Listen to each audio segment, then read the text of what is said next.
Well, welcome back to the Off-Road Camper. As you can see, we're still in Oregon. We are not at Northwest Overland Rally. We're still in the same campground on Columbia River. We're still waiting on some packages to arrive. I've got some power bank stuff and some cords coming, things that are pretty much a necessity for being unplugged like we would be at the rally.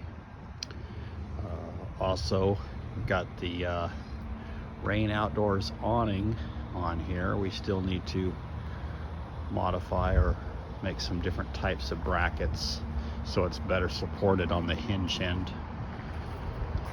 But we got some pretty good gusts coming up here this morning. I don't know how strong they are, but they're picking the legs of the awning up off the ground. I was thinking about staking it down, but then I got to looking at it, and even without that mount, it's not flexing that much.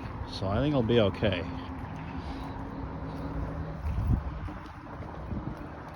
But this leg right here, it picks it up off of the ground about a couple inches. But the awning itself is maintaining its, there's some wind right there. Step back and see if we can see what it does. The awning's maintaining its structural integrity. It's not moving a lot. It's not like the bat wing that flexed all over the place. So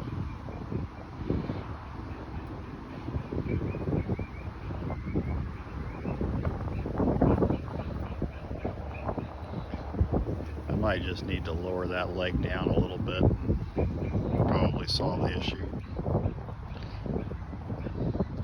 So anyway, back to the news and updates. We're still here in Oregon. Will not be attending the rally. Some updates to the trailer. I've been working towards tidying up some of the supply lines and power lines and all that stuff underneath the trailer. There's a lot of stuff that was hanging down. There's a gas line that I'm devising a way. The quick connect gas line right here runs under the trailer tongue, which makes it very susceptible to damage off-road when the Jeep goes up and the trailer goes down. So I'm figuring out a way to relocate that to the top of the tongue. I've already moved a bunch of wires and added some of these cable clamps. Most of the stuff was either not attached or it was only zip tied. Previously I had added some zip ties in this vicinity to tie some things up, but I've got a package of cable clamps now to get the rest of that secured. Had to go inside the trailer and disassemble the water fitting here because it was leaking sporadically. Turned out there was a seal missing, but luckily I bought a universal assortment of seals and had one that fit.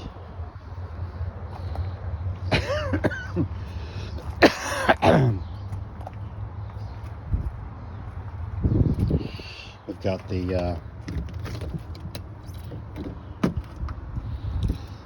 kitchen slide out area here modified. We removed that big sheet metal box that was next to the fridge that held a 2-burner inexpensive cooktop that we weren't using. So I'm just gonna have that space for storage right now for the Coleman stove and the gas bottles.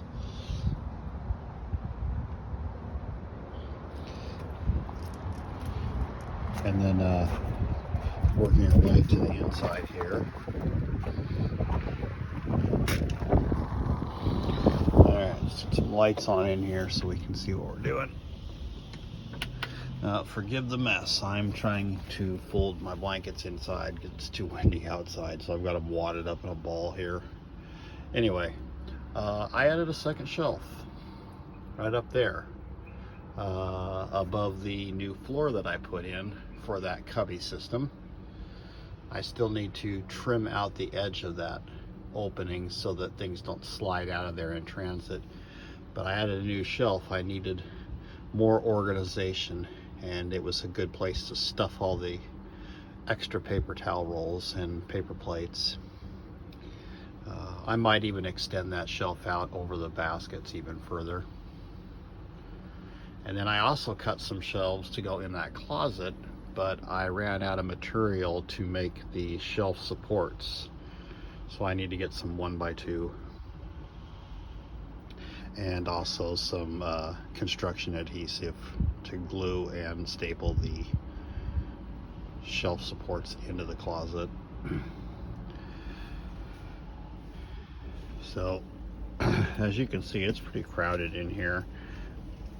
I've got the hot tap system still sitting in the box in here, and I've got my tools buried underneath the blankets. There's my 2 suitcases with all my clothing in it, and then I've got my go bag there, shoes. I've got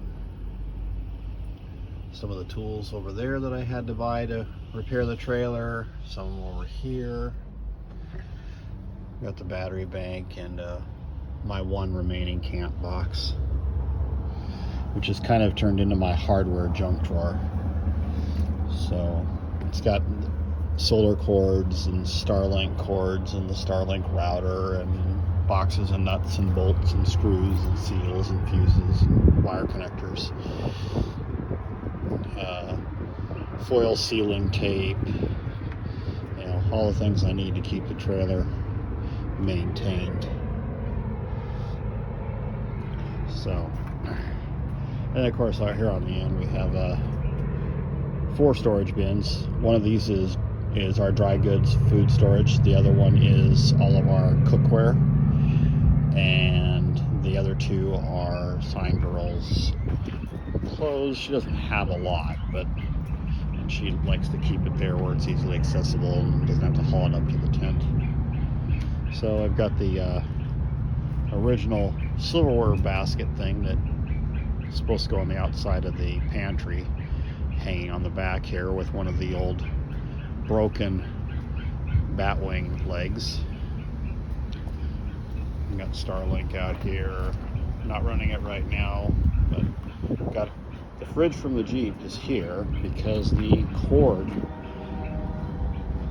doesn't look to be broken, but the plug on the, well, I can show you here. So maybe somebody out there in YouTube land will understand what the hell is going on with this thing. Here is the cord. It doesn't look to be missing any pieces or broken, but this thing here comes off. Turn it back on, so it looks like everything is there, but it is ejecting itself from the socket in the Jeep. It just won't stay put in. At first I thought maybe the Jeep socket was bad. I don't know. Looks like maybe there might have been something right here because this side has a tab, but it doesn't look broke. Anyway, so I have this little plug-in 120 transformer that's got a socket on it, and I just plug the fridge into that.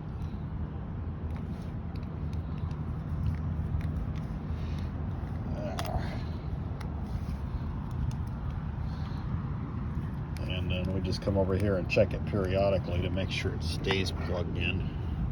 Try not to bump it. But when it's in the Jeep plugged into the accessory port in the back of the Jeep, everything is moving around, and the fridge, even though I strap it down, still has some movement. And the cord comes unplugged, and sometimes we don't catch it. So, and then Sign Girl's prep table is seeing better days. It took some water damage. It got wet, and it's bubbled up. Still works, still functional. It's inexpensive, so we didn't think it was going to last forever, but it's disappointing that it bubbled up.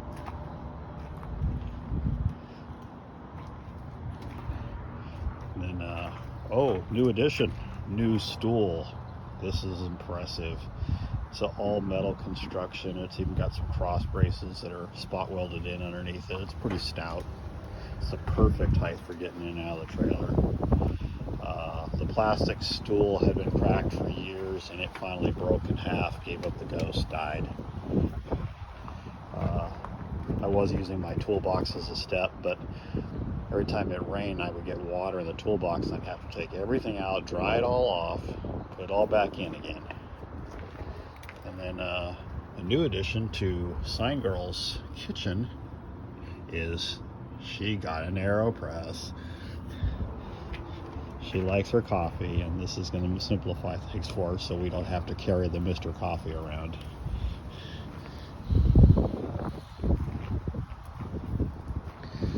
So anyway, that is the extent of the updates for today. This is Thursday, I believe the 20th. And zoom on back here. I know this is a lot of rambling and you don't want to hear me chitter-chatting around, but there's the awning and the rooftop tent on the off-road trailer. Again, this is the Rain Outdoors 270 awning. This is not sponsored. We paid full price for it. And that is the FSR High Country Original tent. I believe this is the medium size. It's plenty big enough for 2 people, possibly even 3. That's Sign Girl's sky condo. So she can be up there and move around and get up and down without having to bother me in the tight constraints of the trailer. So, and of course we do have the Jeep Grand Cherokee WK2 Trailhawk. So, still doing okay. I'm having some issues with the air suspension. I know it's a Jeep thing, but so far it's okay. It's not slowing us down any. The biggest issue that I've noticed is it's nosediving a little bit on hard braking, and when I'm towing the trailer, it's squatting a little more than it used to. If I keep it on Offroad 1, then it seems to be working better. Maybe I'll stop into my storage in Portland and get my air links that I bought a long time ago and never installed. Those will keep it at Offroad 1. So, and we still haven't put anything on the roof. We go back and forth about whether we're going to put storage boxes up there, which we really need, or whether we're going to put another rooftop tent up there, or whether we're going to move this rooftop tent that's on the trailer up there. We don't know. For right now, I can't do much of anything because I ordered a bunch of the super special T-nuts that fit that Chief Products roof rack, and now I can't find them. They were in my camp boxes. I thought I'd put them in my toolbox when we came out here and put the old camp boxes in storage, but who knows? Can't find them. They're somewhere. It's kind of like my bicycling shoes. I can't find those either. I were in the Jeep. I put them somewhere. Now I can't figure out where I put them.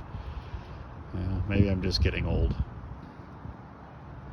Anyway, as always, like, subscribe, and share.